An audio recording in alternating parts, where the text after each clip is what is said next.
NEC section 300.3b addresses conductors of the same circuit.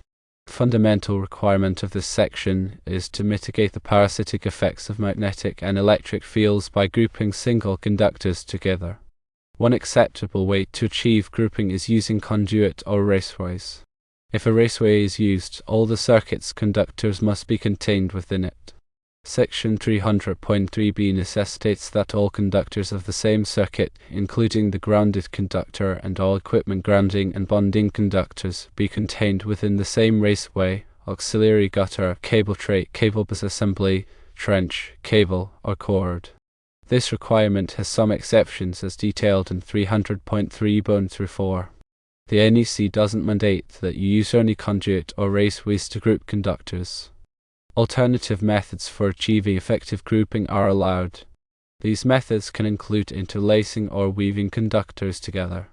Interlacing or weaving conductors can achieve the required grouping and mitigate parasitic effects, assuming all other requirements of NEC section 300.3b are fully met. The goal of grouping conductors is to minimize the loop area created by the circuit's conductors. A larger loop area results in a higher inductance and greater susceptibility to electromagnetic interference.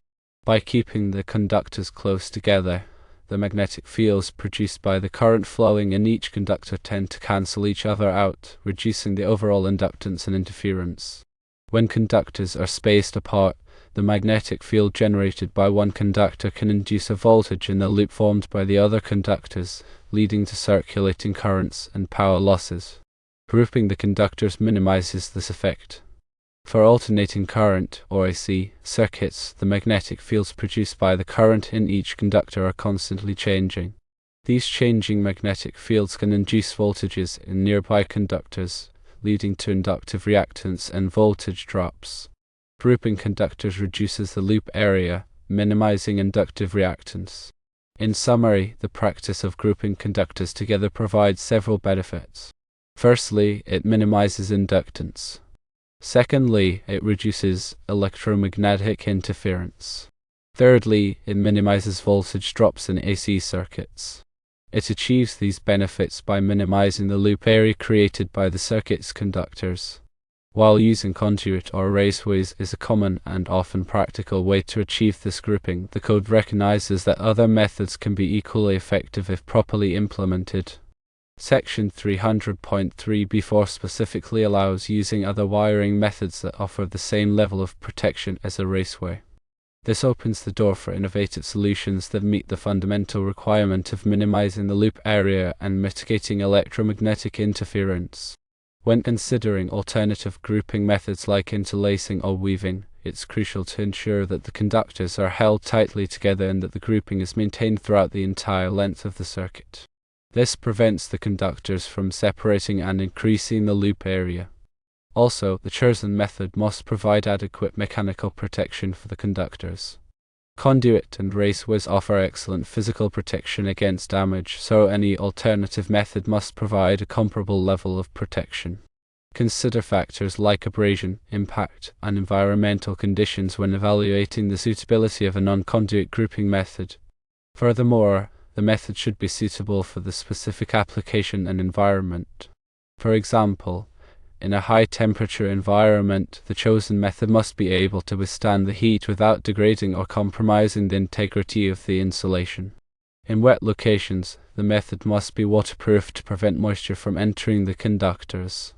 It is important to consult with a qualified electrical inspector or engineer to ensure that any alternative grouping method meets the requirements of the NEC and is appropriate for the specific installation.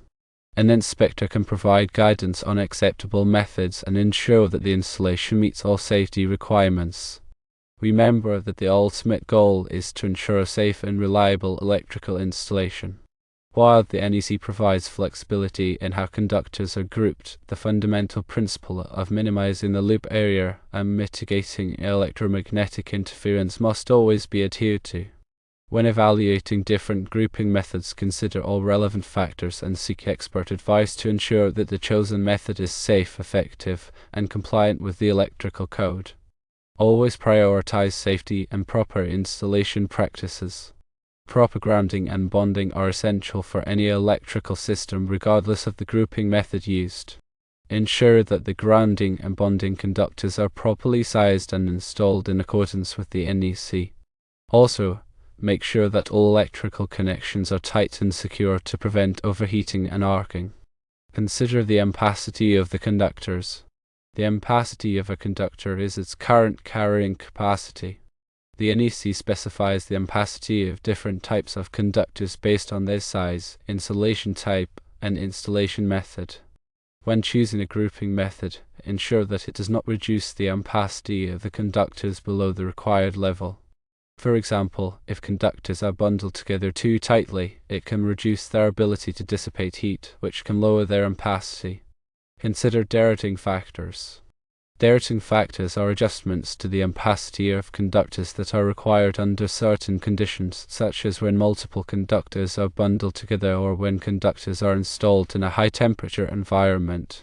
The NEC provides tables and guidelines for determining the appropriate derating factors. When choosing a grouping method, factor in the appropriate derating factors to ensure that the conductors can safely carry the required current. It is also crucial to label the conductors clearly to indicate their purpose and circuit. This will help prevent confusion and errors during future maintenance or modifications to the electrical system. Use appropriate labeling methods that are durable and legible.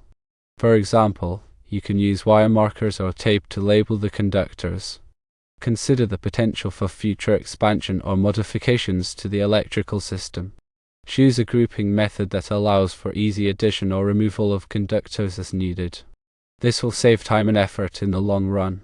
Also, maintain accurate documentation of the electrical system, including wiring diagrams and conductor schedules. This documentation will be invaluable for future troubleshooting and maintenance. Think about conductor identification. The NEC requires that conductors be identified by color coding or other means to indicate their purpose and function. Ensure that the conductors are properly identified in accordance with the NEC. This will help prevent confusion and errors during installation and maintenance. The NEC also addresses the issue of voltage drop in electrical circuits. Voltage drop is the reduction in voltage that occurs as current flows through a conductor. Excessive voltage drop can cause equipment to malfunction or operate inefficiently. The NEC provides guidelines for calculating voltage drop and recommends limiting voltage drop to a certain percentage of the source voltage. When choosing a grouping method, consider the impact on voltage drop.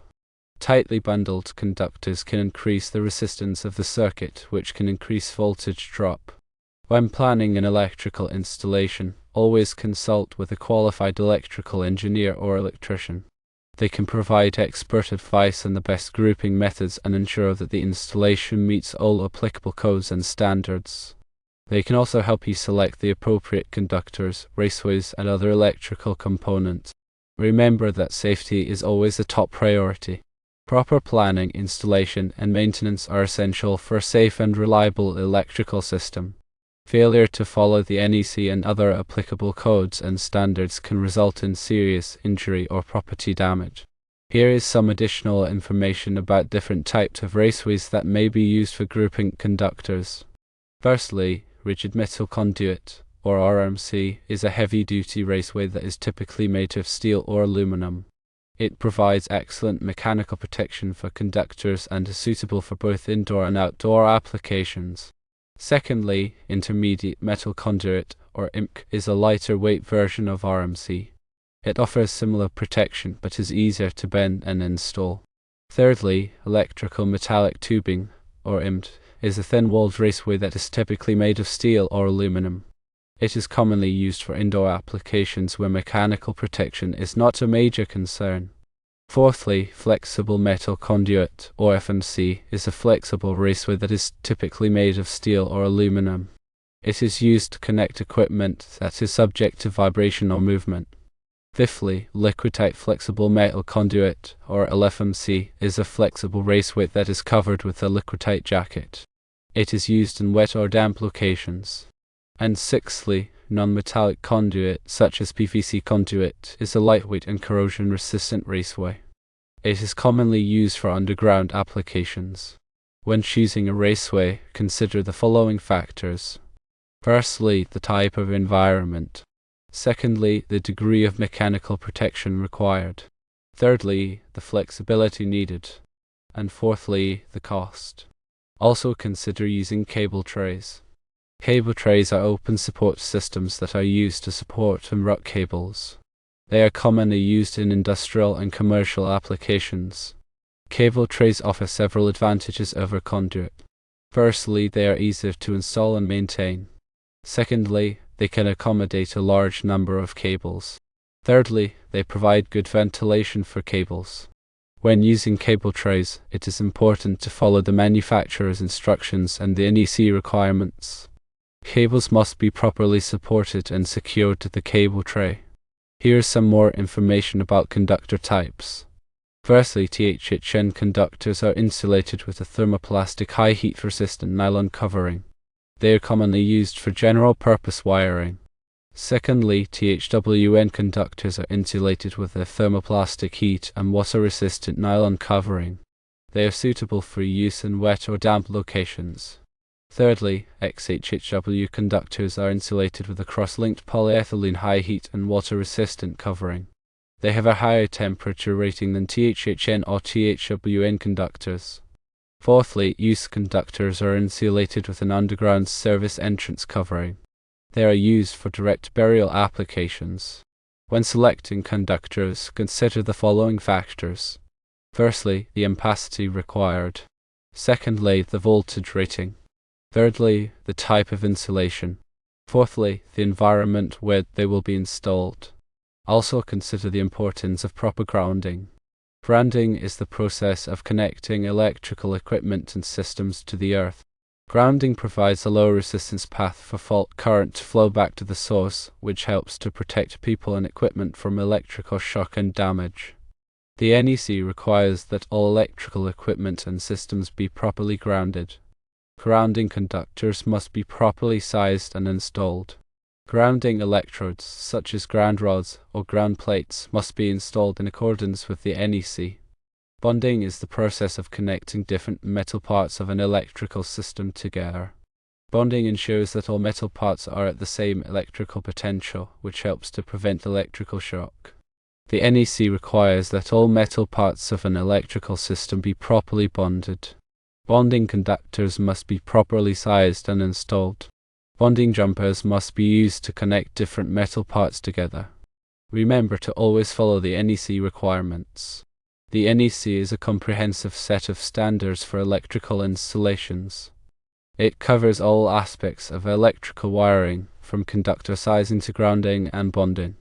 It is important to follow the NEC requirements to ensure a safe and reliable electrical installation. The NEC is updated every 3 years. It is important to stay up to date in the latest changes to the NEC. You can purchase a copy of the NEC from the National Fire Protection Association or NFPA. You can also find information about the NEC online. It is recommended to consult with a qualified electrical inspector or engineer to ensure that your electrical installation meets the requirements of the NEC.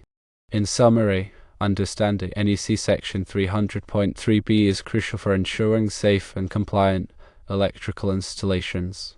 While conduits and raceways are common methods for grouping conductors, alternative methods like interlacing and weaving can be acceptable if they meet the fundamental requirements of minimizing loop area and mitigating electromagnetic interference. Always prioritize safety, proper planning, and consultation with qualified professionals.